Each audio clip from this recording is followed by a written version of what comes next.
May the words of my mouth and the meditation of our hearts be always acceptable in thy sight, O Lord, our strength and our Redeemer. Amen.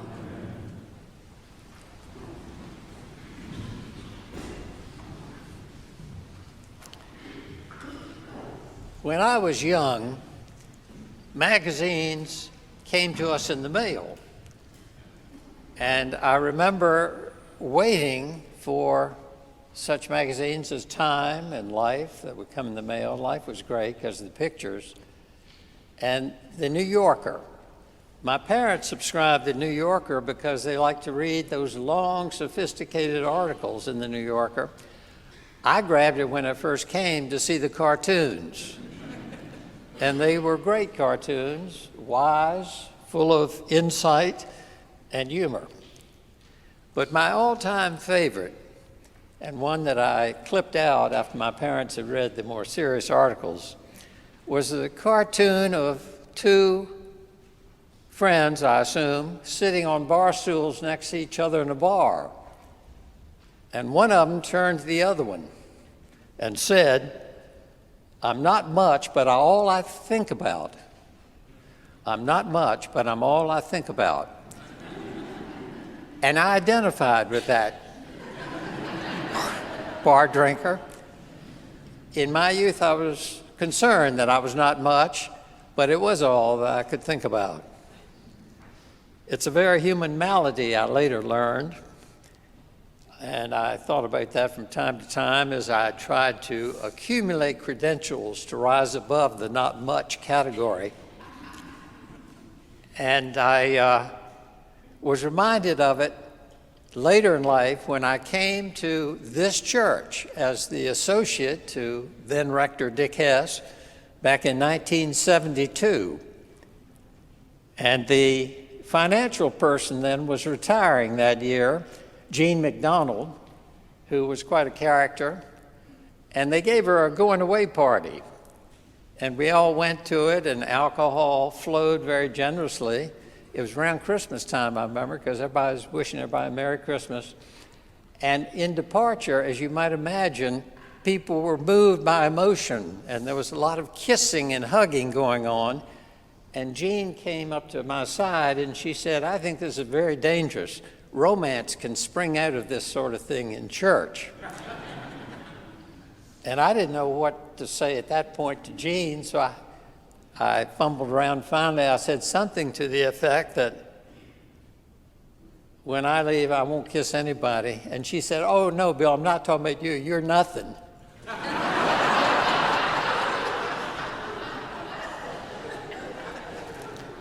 And that stayed with me. And I thought she overstates the case a little bit, I hope. But there are self-perceptions that we don't want to share with other people, and we try hard not to, even when we overstate it to ourselves. I shared that experience with a doctor in this congregation, member of this crowd, and he told me that he had many personal secrets, and one of them was that he wanted to build some credentials to cover up his inadequacy. And so he went to medical school. He thought, if I go to law school, I have to read a lot. If I go to English graduate school, I have to read even more. I'll go to med school and see if I can get in. And if I get in, if I can stay in, because there's a lot of experimentation there that's not reading. Well, he obviously stayed in, and he did add to this little conference. He said, "I really never got interested in medicine until my third year, but you don't need to spread that around." We all keep secrets. The cartoon does still strike me as wise. I'm not much, but I'm all I can think about. Some years later, my wife and I were in San Francisco, and we went to the Grace Cathedral, Episcopal Cathedral in San Francisco, and Alan Jones was then the dean. He has since retired, and he preached a wonderful sermon that stayed with me, and it was the idea that we really don't advance in this world and become important to other people until we can get off the treadmill of me. Always remember that, the treadmill of me. I've since seen Alan Jones, and he said he's still trying to get off that treadmill of me. And maybe most of us are at some point in our lives.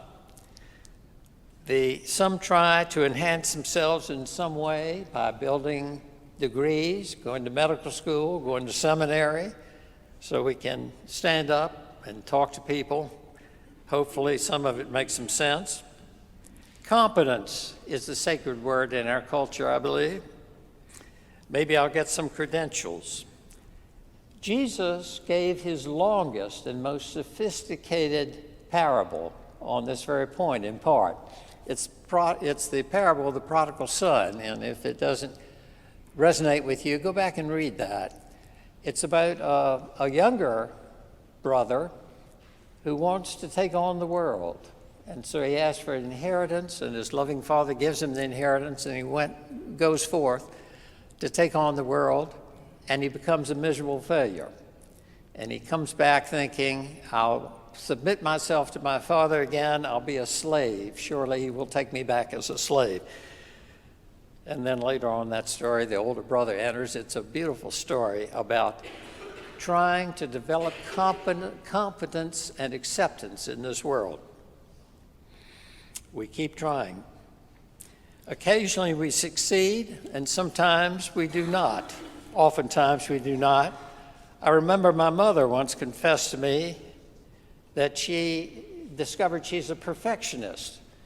And I said, well, that's not all bad. And she said, yes, it is, because I will never live up to the goal I set for myself. I will always fail. And I thought a lot about that. Later, I ran it past a therapist who said, yeah, that's probably true of a great many of us. And there is one great problem with that, and that is that we rid ourselves of life. We either commit suicide or we withdraw from other people. And there's always, that accomplishes one problem, and it solves one problem, but there's always concurrent problems, and that is with those who love us. We create in them confusion, misery, and guilt. And so life has many of us in a fix. Well, if any of this resonates with you in your life, I suggest this morning, because it's suggested to us by the church calendar, that we go to the hill of the Sermon on the Mount and listen to what is being said there, even though it may be confusing to a great many of us. The Sermon on the Mount, Matthew 5, it is the longest sermon that Jesus preaches, at least according to Matthew. And it's a compilation of the next 2 chapters in which Jesus holds forth with wisdom that originally is pretty foreign to what I've described as the norm of this world. The crowd is intense with Jesus, so he climbs the mountain. I guess that's why some people stand in pulpits to preach to people, but don't think about that too hard. Disciples came to him. That is often an omitted line, or not paid much attention to, but it's in every version of Matthew 5. The disciples come to him. Now, that could mean one of 2 things. It could mean the 12 apostles, or it could mean the followers of Jesus, those who took him seriously and had their lives changed somewhat by him. But in any event, it is not a massive crowd, apparently, according to Matthew. And all of them have a past, and all of them are mistakes, or mistaken people in some categories. We heard last Sunday in the gospel in this church, we heard that James and John, the fishermen, were so taken by Jesus, they left their father Zebedee sitting in the boat and took off. That's something that will develop guilt in you if you think about it. At any rate, Jesus brings up some experiences that I try to hide from. He talks about first, blessed are the poor in spirit. Well, what is that all about? The poor in spirit in our world are the depressed people. people who are sad, low, who feel out of it, don't feel very, very competent at the moment. Then he says, blessed are those who mourn. Well, that's the last thing I want to talk about and share about. I usually try to bury my mourning, my sadness. I remember I was a new officer in the Navy on a ship when my father died, so I got emergency leave and went home. He was my best friend, and that was a very hard time where I learned the depth of mourning and what it can do to a person. Eventually, I went back to the cruiser in Norfolk, but I realized a month later I couldn't tell anybody anything I'd done on that ship of any worth because I was in mourning. I kept thinking about the man who was no longer part of my life, and I wondered if I could succeed without him. Blessed are the meek. I try to avoid that. It doesn't sell very well. Blessed are you when people insult you and persecute you and say falsely all kinds of evil against you. That's not what most of us want to think about. And Jesus seems to be concerned with a different world than I knew, or we know, oftentimes. One translation even has the Beatitudes happy. Happy are those who defy the rules of this life, for God is redeeming them with a purpose, is the gist of the end of that one. Let's look at what he's implying here. Blessed are the poor, for theirs is a healthier world for you to live in with God. If you can join company with God, is what Jesus is saying. Blessed are you who mourn, for you will learn a lot in that process and come through it to maturity and balance that relates to other people who have their own secrets and cannot bring themselves to share it with you. Blessed are those who hunger and thirst for righteousness, for they will help others in that similar need because they understand it if they let themselves. Blessed are the merciful, for they live in mercy. Blessed are the pure in heart, for they are with God here and now, regardless of there and then, whatever that may turn out to be, once we find out what's next. Blessed are the peacemakers, for they know they are children of God. Blessed are you when people insult you, persecute you, and falsely say all kinds of evil against you. For so to you they do to you because of me, says Jesus in essence. You see, Jesus is describing a different sort of life, a different world than we often think we are in. He is living in the company of God's other children. That's the difference. Jesus, given the Sermon on the Mount, is living in the company of God's other children. You're not here on earth just to hide yourself from others. Jesus said that's a loneliness that is foreign to those who choose to believe in God and God's kingdom here on earth.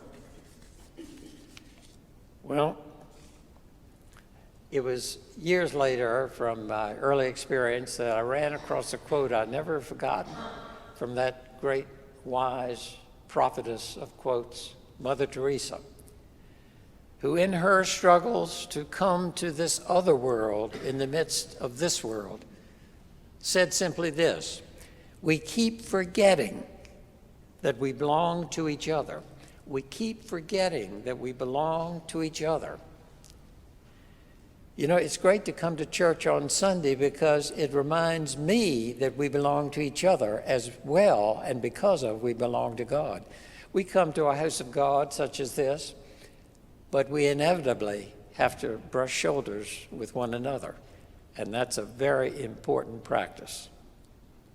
We can choose every day to be on our own if we wish, because we do choose our faith. Faith is a matter of decision and settling down. We can choose every day to be on our own, building credentials, recognition, maybe notoriety, and some of us may become famous. Or we can choose to go up that hill and listen to what Christ is telling us as fellow children of a caring God who loves us all beyond understanding and stays with us if we choose that faith. I'm not much, but I'm all I think about. Or we can join Christ to show those that we meet what belonging together really looks like, regardless of what you think you may be worth. Amen.